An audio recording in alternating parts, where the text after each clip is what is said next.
जब जाने वाली थी देश के प्रधानमंत्री की कुर्सी, सोनिया गांधी ने अतीक को किया था याद, फिर जेल से निकले थे 6 माफिया। मायावती और मुलायम सिंह को छोड़िए, सोनिया गांधी और अतीक की कहानी जानकर आप भी कहेंगे बाप रे बाप।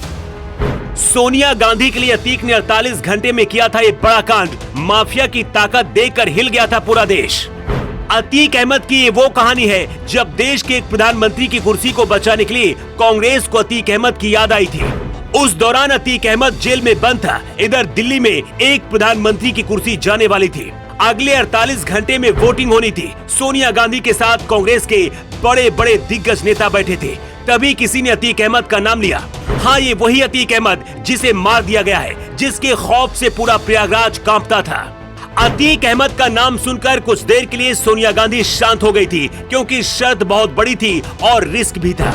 लेकिन सरकार बचानी थी, इसलिए एक साथ 6 खूंखार अपराधियों को सिर्फ 48 घंटे के अंदर ही जेल से बाहर निकाला गया। और इसके बाद वही हुआ जिसकी उम्मीद सोनिया गांधी ने की थी। ये कहानी है साल 2008 की। डॉक्टर मनमोहन सिंह देश के प्रधानमंत्री थे और सोनिया गांधी कांग्रेस की अध्यक्ष थी। ऐसे आरोप लगते हैं कि प्रधानमंत्री मनमोहन सिंह के सारे फैसले उस दौरान सोनिया गांधी और राहुल गांधी लिया करते थे।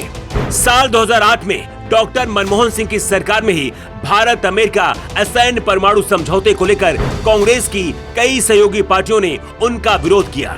ये विरोध इतना ज्यादा बढ़ गया था कि विपक्षी पार्टी अविश्वास प्रस्ताव लेकर आ गई थी।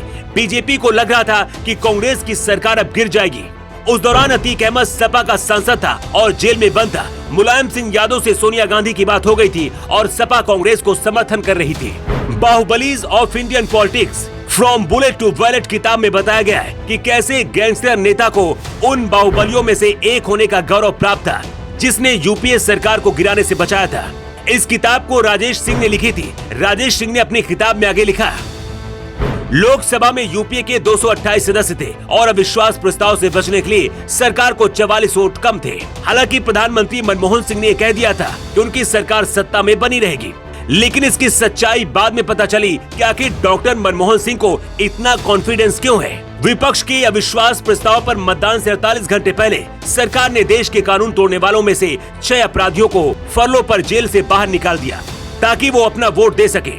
इन बाहुबली सांसदों पर अपहरण, हत्या, जबरन वसूली, आगजनी सहित 100 से ज्यादा आपराधिक मामले दर्ज थे।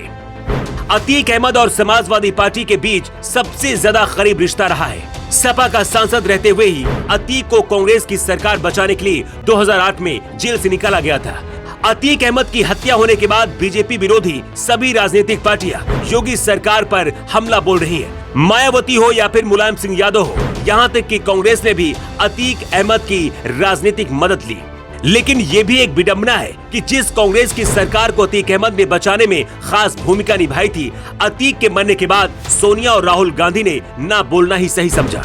कुछ राजनीतिक जानकार तो ये भी कहते हैं कि 2008 में अतीक अहमद कांग्रेस को वोट करने के लिए तैयार नहीं था।